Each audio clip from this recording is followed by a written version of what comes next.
యాకోబు రాసిన పత్రిక 1వ అధ్యాయం 27వ వచనాన్ని మనందరం కలిసి చదువుకుందాం.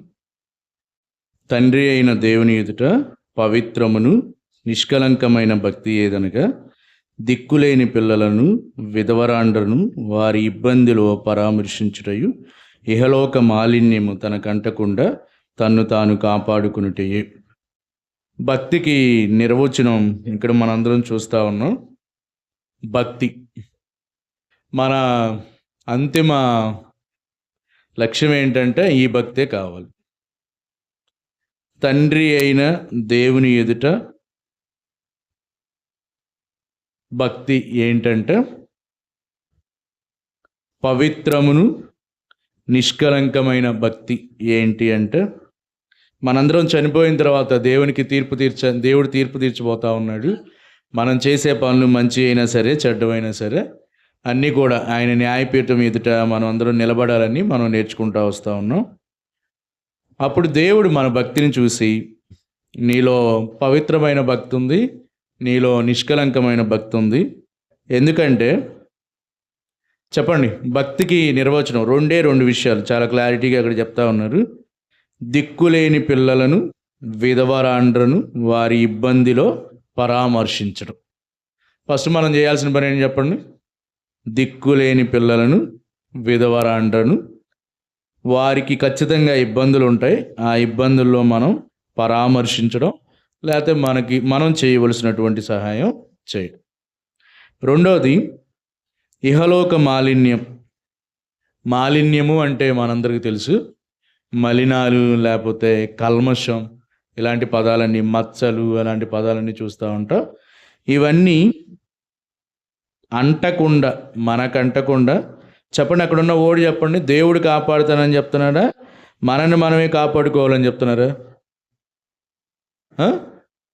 దేవుడు కాపాడుతానందా, మనల్ని మనం కాపాడుకో? అంటకుండా ఇహలోక మాలిన్యము తనకంటకుండా తన్ను తాను కాపాడు. ఈ విషయంలో మాత్రం దేవుడి సహాయాన్ని మనం తీసుకుంటూ ఇహలోక మాలిన్యం మనకి అంటకుండా మనల్ని కాపాడుకోవడమే నిజమైనటువంటి, దేవుడు ఇష్టపడేటటువంటి, పవిత్రమైనటువంటి, నిష్కలంకమైనటువంటి భక్తి. కాబట్టి ఈ భక్తిలో మనం మాలిన్యమైపోతూ ఉన్నాం, మలినమైపోతూ ఉన్నాం. ఆ విషయాలు ఏంటి అనేది చూద్దాం. పైనే 19వ వచనాన్ని మనం గమనించినప్పుడు చదువుదామా? నా ప్రియ సహోదరులారా, చదవండి. మీరు ఈ సంగతులు ఎరుగుదురు గనుక ప్రతి మనుష్యుడు, ఆ మనుషుల్లో మనం కూడా ఉన్నాం, వినుటకు వేగిరపడివాడును, చదవండి, మాటలాడుటకు నిదానించువాడును, కోపించుటకు నిదానించువాడునై ఉండవలు. కాబట్టి మాలిన్యం మనకంటకుండా దేవుని ఎదుట నిష్కలంకమైన పవిత్రమైన భక్తి మనం కూడా కలిగి ఉండాలి అంటే ఇక్కడ 3 విషయాలు చెప్తా ఉన్నాడు. మీరు చెప్తారా? నిదానించాల్సినవి 2 ఉన్నాయి, వేగిరి పడాల్సింది ఒకటి ఉంది. ఏంటి అంటారు అది? నిదానించాల్సింది ఏంటి చెప్పండి? మాట్లాడడానికి నిదానించాలి, కోపపడడానికి కూడా నిదానించాలి. వేగిరి పడడానికి ఏంటి? వినడం. 22వ వచనాన్ని అందరం కలిసి చూద్దాం. మీరు వినువారు మాత్రమై ఉండి మిమ్మును మీరు మోసపుచ్చుకొనకుండా, చెప్పండి, వాక్య ప్రకారము ప్రవర్తించువారునై ఉండు. ఇదేంటి? వింటే మోసం ఎలా చేసుకుంటాం మనం? మీరు వినువారు మాత్రమై ఉండి మనల్ని ఏం చేసుకోకూడదంట? మోసం చేసుకో. అంటే మనం కేవలం వినటానికి మాత్రమే, టైం పాస్ చేయడానికి వచ్చే పని అయితే మనల్ని మనం మోసం చేసుకుంటున్నాం అన్న విషయాన్ని మనందరం గుర్తించాలి. ఏదో ఆదివారం వెళ్ళకపోతే ఏదో బ్లెస్సింగ్స్ ఏవో రావో, దీవెనలు ఏవో రావో అన్నట్టుగా వచ్చే పని అయితే, వినువారు మాత్రమై ఉండి వినడానికి వచ్చే పని అయితే, ఎవరో మోసం చేయటం కాదు. వాక్యం విషయంలో ఎవరిని మోసం చేసుకుంటాం చెప్పండి? నాకు నేనే మోసం చేసుకుంటున్నాను అనేది మనల్ని మనం గుర్తించాలి. అది ఇంతకీ మనల్ని మనం మోసం చేసుకోకుండా ఏం చేయాలంటే వాక్య ప్రకారం, చెప్పండి, ఏముంది అక్కడ? ప్రవర్తించువారినై ఉండాలి. చెప్పానుగా 10 సంవత్సరాల ఎక్స్పీరియన్స్ ఉందనుకుంటే మనందరికీ 35 సంవత్సరాలు 20 సంవత్సరాలు ఇంకా ప్లస్సే అనుకుంటే చాలా వాక్యాలు నేను చెప్పింది వారానికి 2 వాక్యాలు 2 మెసేజెస్ వినే పని అయితే 10 సంవత్సరాలకి 500 మెసేజెస్. వీటన్నిటి ప్రకారం మనం వింటున్నామా, వినేవారంగా ఉండి ఎవరో మోసం చేయటం కాదు, పాస్టర్స్ మనల్ని మోసం చేయటం కాదు, విన్న మనమే మోసం చేసుకుంటాం అనేది మనం గమనించుకోవాలి. ఖచ్చితంగా మనం వాక్య ప్రకారం ప్రవర్తించాలి.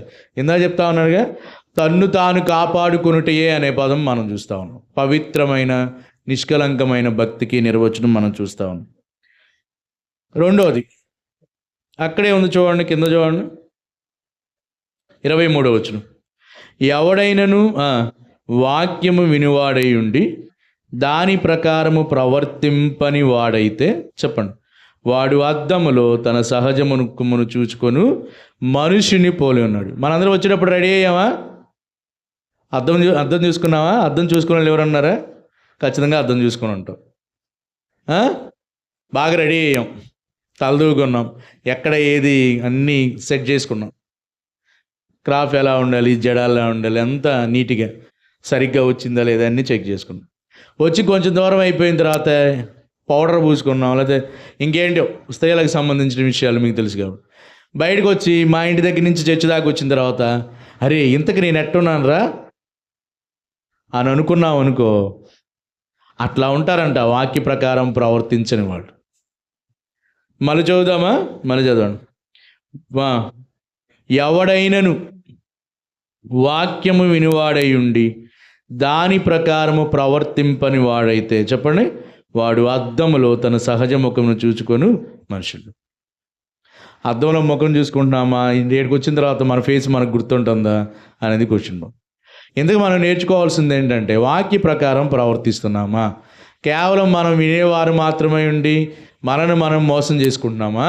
వాక్య ప్రకారము ప్రవర్తించే వాళ్ళంగా ఉన్నామా అనేది క్వశ్చన్ మార్క్.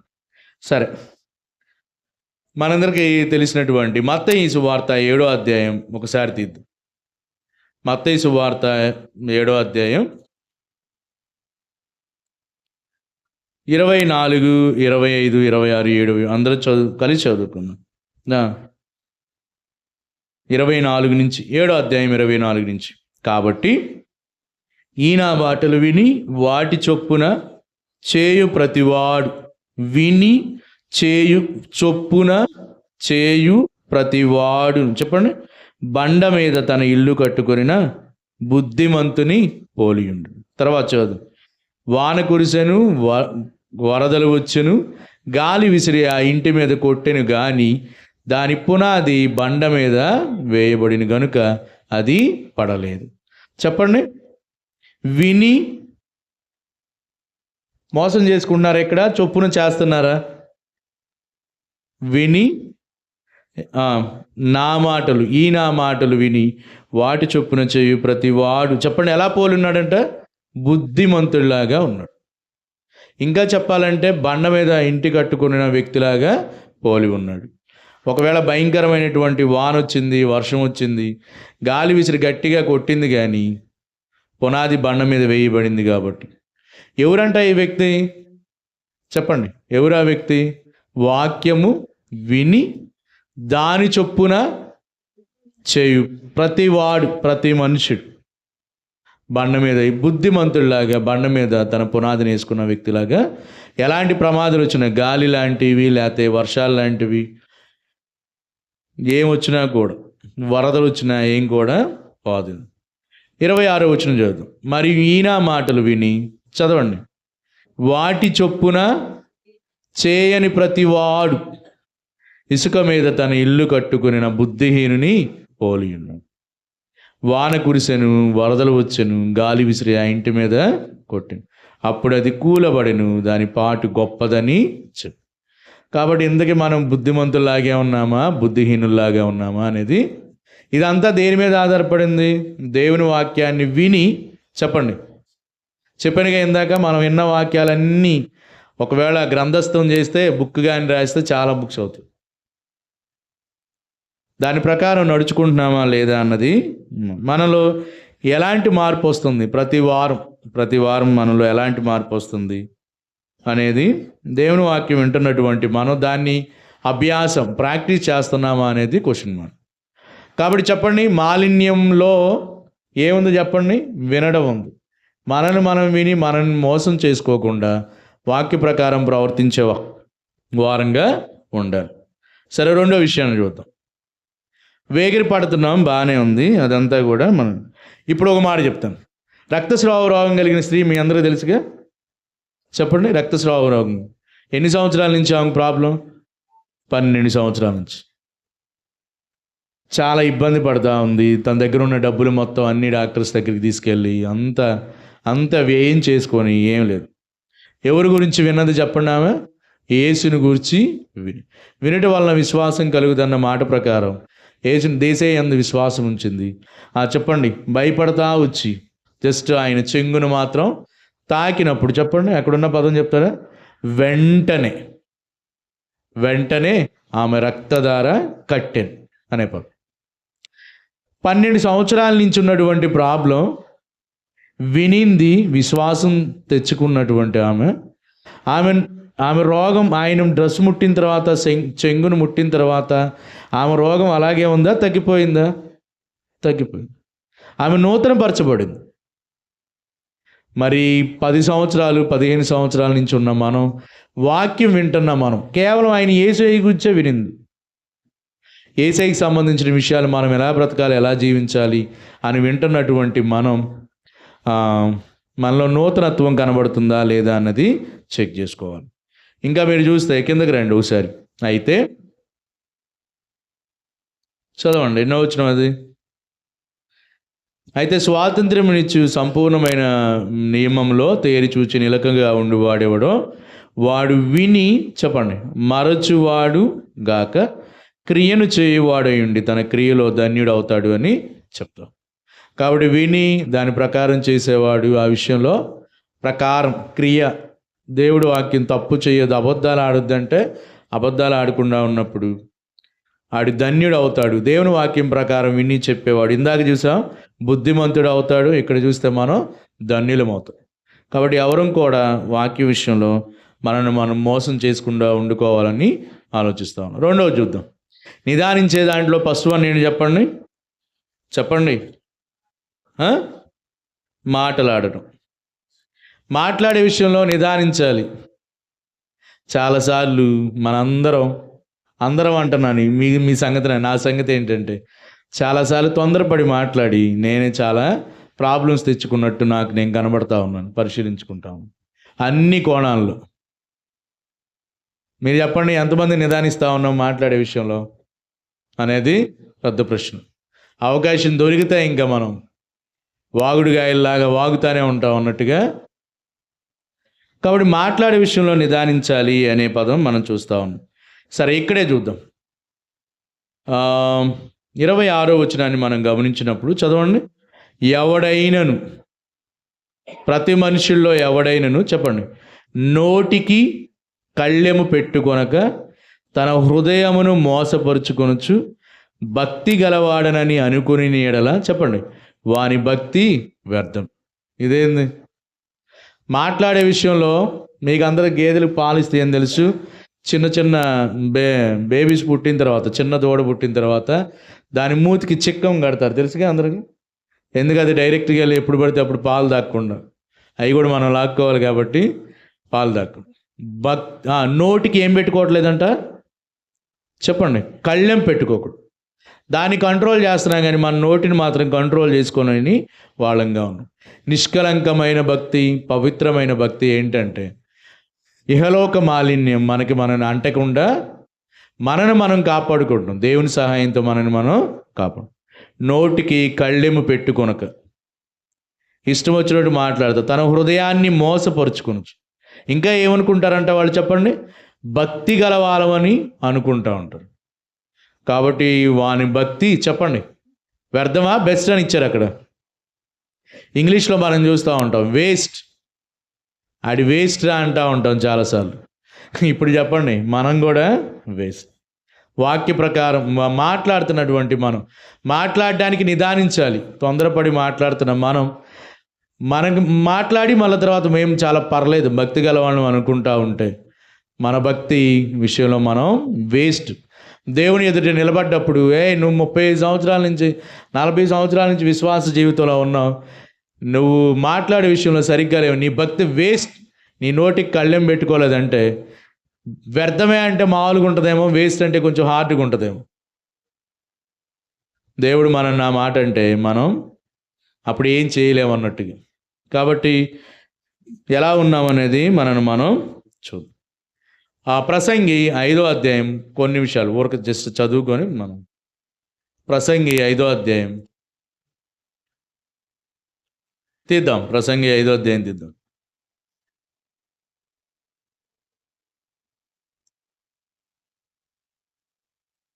నీవు దేవుని మందిరమునకు పోవనప్పుడు నీ ప్రవర్తన చెప్పండి జాగ్రత్తగా ప్రవర్తనలో భాగమే మనం వినటం కానీ మాట్లాడటం కానీ కోపం కానీ. 3వ వచనాన్ని 2వ వచనం చదువుదాం అందరూ. నీవు దేవుని సన్నిధిలో అనాలోచనగా పలుకుటకు నీ హృదయమును త్వరపడనీయక నీ నోటిని కాచుకు. నీ నోటికి కళ్ళెం పెట్టుకోవాలి, నీ నోటిని కాచుకోవాలని ఉంది. తర్వాత చూద్దాం. దేవుడు ఆకాశం అందున్నాడు, నీవెక్కడున్నావు? భూమి మీద ఉన్నావు. కాబట్టి మాటలు ఎలా ఉండాలంట చెప్పండి? కొద్దిగా ఉండాలి. కాబట్టి మన మాటలు కొద్దిగా ఉన్నాయా ఎక్కువగా ఉన్నాయా మనం పరిశీలి. దేవుడు పైనే ఉన్నాడు, దేవుని కింద కాలి కింద మనం ఉన్నాం. ఎప్పుడైనా కాలు పెట్టి జస్ట్ ఆకాశం ఆయన సింహాసనం, భూమి ఆయన పాదపీఠం అనుకుంటే ఆ పాదపీఠంలో మనం కూడా ఉన్నాం. కాలుతో జస్ట్ నలిపేసాడు అనుకోండి, ఏం చేయలేం మనం. ఆయన ఆకాశం అందు ఉన్నాడు, మనం భూమి మీద ఉన్నాం. కాబట్టి మన మాటలు ఎట్లా ఉండాలి? కొద్దిగా ఉండాలి. తర్వాత 3వ వచనాన్ని పెక్కు మాటలు పలుకువాడు ఏమని చెప్పండి? బుద్ధిహీనుడు అవుతాడు. 6వ వచనం చదువుకున్నప్పుడు చెప్పండి, నీ దేహమును శిక్షకు లోబరుచున్నంత పని చదవండి నీ నోటి వలన జరగనీయదు. కాబట్టి మన బాడీకి మన శరీరానికి పనిష్మెంట్ కావాలి అన్నట్టుగా మన నోటికి పని చెప్పకూడదంట. నెక్స్ట్, అది పొరపాటు వలన చేత జరిగినదని దూత ఎదుట చెప్పకు. తర్వాత చూద్దాం, నీ మాట వలన చెప్పండి ఏముంది అక్కడ? దేవునికి కోపము పుట్టించి నీ వేళ నీ కష్టమును వ్యర్థపరుచుకు. మన మాటల వలన దేవుని కోపం కూడా తీసుకుంటుంది.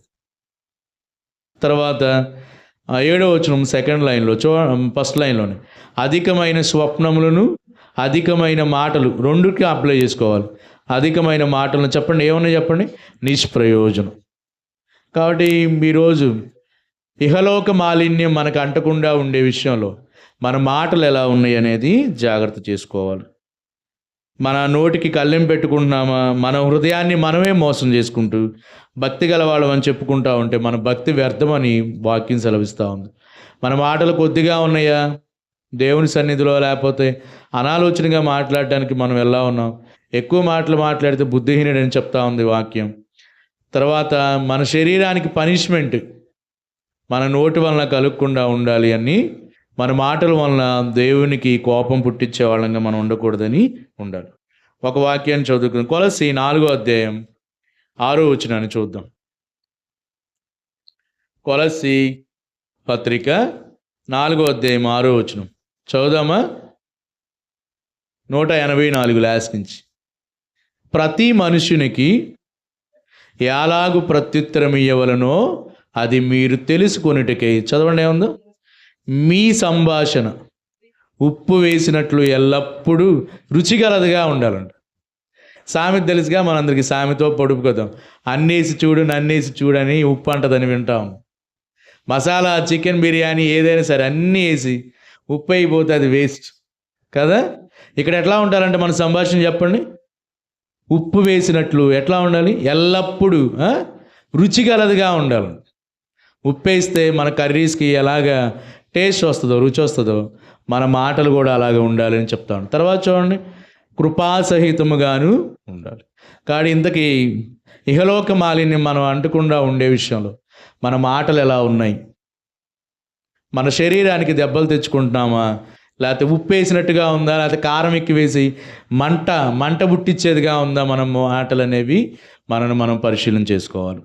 తర్వాత మూడోది చూద్దాం. మూడోది ఏంటి? నిదానించాల్సిన మూడోది ఏంటి చెప్పండి? చెప్పండి. అక్కడే ఉంది. యాకోబు దగ్గరికే మనం ఉన్నాం. యాకోబు 1వ అధ్యాయం 19వ వచనం చూస్తూ ఉన్నాం. వేగిరపడే విషయం ఏంటి? వినడం. ఎంత వింటున్నాం అనేది చూస్తూ ఉన్నాం. రెండోది ఏంటి? మాట్లాడటంలో నిదానించాలి. మూడోది ఏంటి చెప్పండి? కోపపడటంలో కూడా నిదానించాలి. కిందనే ఉంది చూడండి ఒకసారి. కోపపడుటకు నిదానించువాడునై ప్రతి మనుషుడు, ప్రతి విశ్వాసి అన్నట్టుగా. ఎందుకనగా చదవండి, నరుని కోపం దేవుని నీతిని నెరవేర్చదు. ఇదేంది? ఇందాకేమో దేవునికి కోపం తెస్తా ఉన్నాం మన మాటల వల్ల. ఇక్కడేం మన కోపం దేవుని యొక్క నీతిని నెరవేర్చదంట. ఇలాగ ఉంది చూద్దాం. మన కోపాల్లో ఏమేమి ఉంటుందంటే కామన్గా ద్వేషం ఉంటుంది మన కోపం.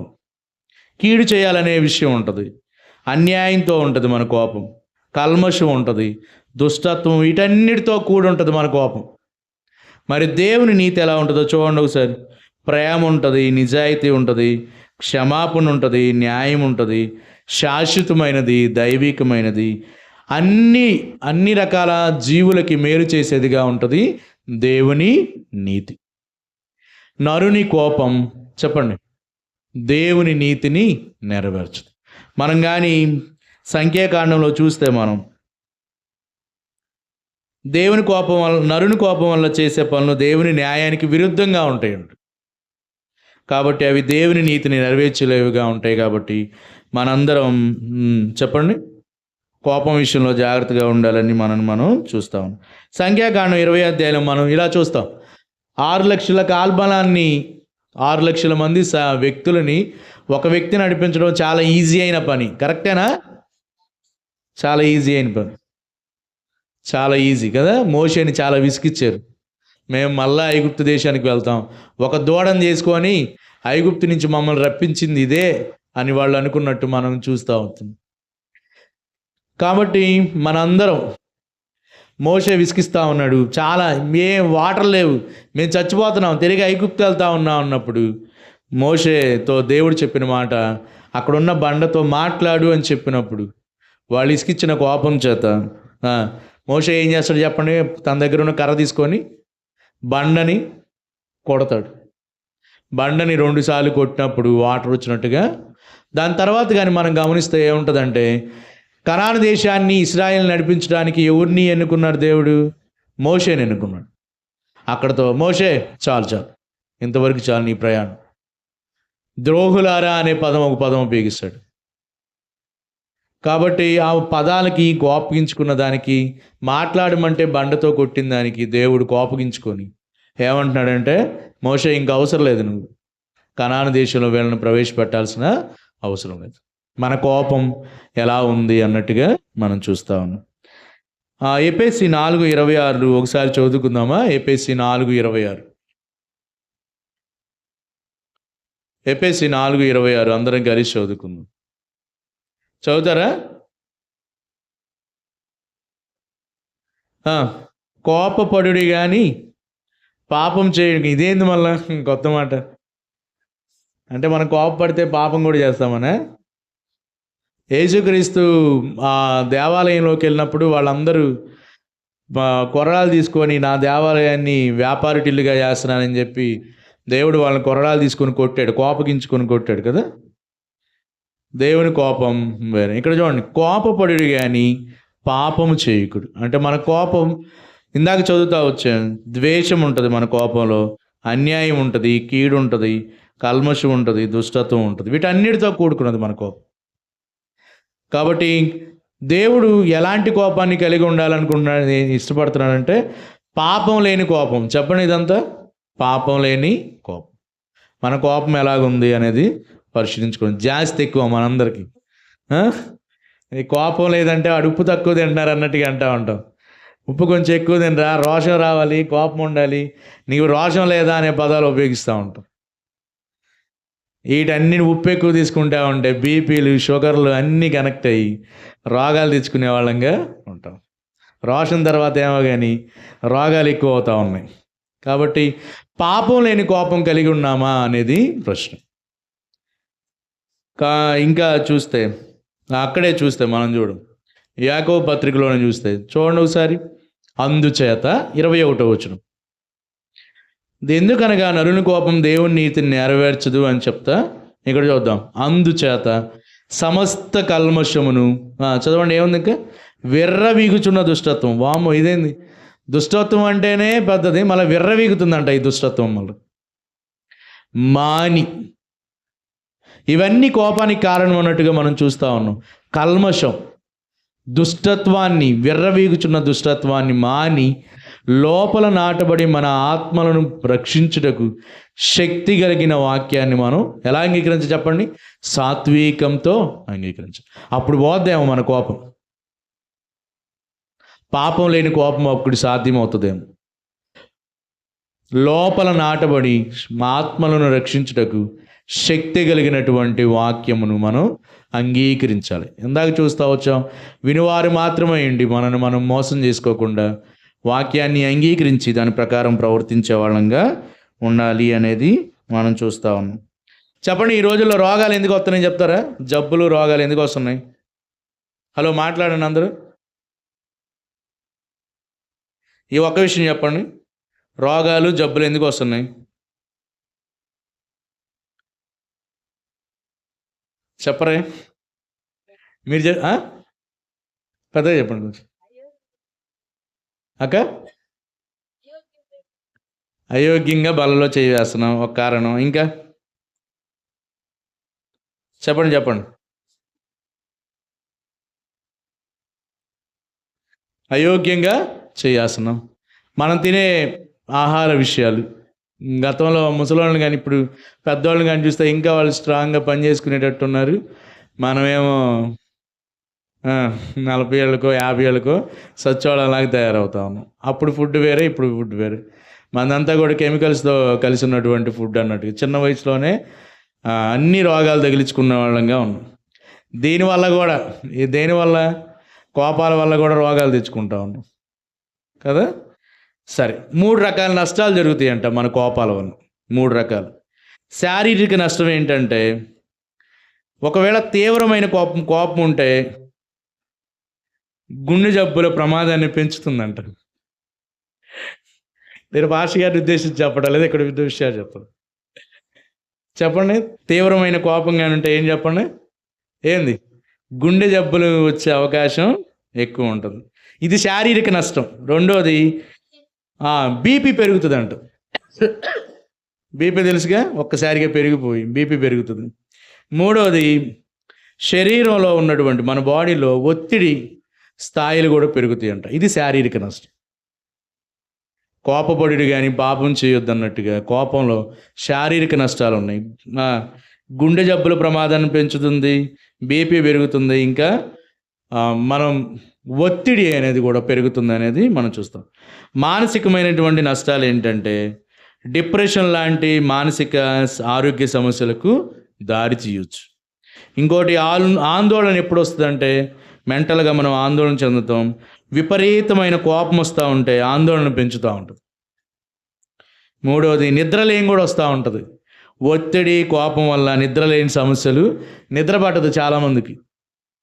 కాబట్టి మనం మెంటల్గా కూడా నష్టపడతా ఉంటాం కోపం వలన అనేది చూస్తూ ఉంటాం. సామాజిక నష్టాలు ఏంటంటే, కోపం వల్ల కుటుంబ సభ్యులు, స్నేహితులతో, సహోద్యోగులతో సంబంధాలు చెడిపోతాయి, లేకపోతే దెబ్బతింటాయి.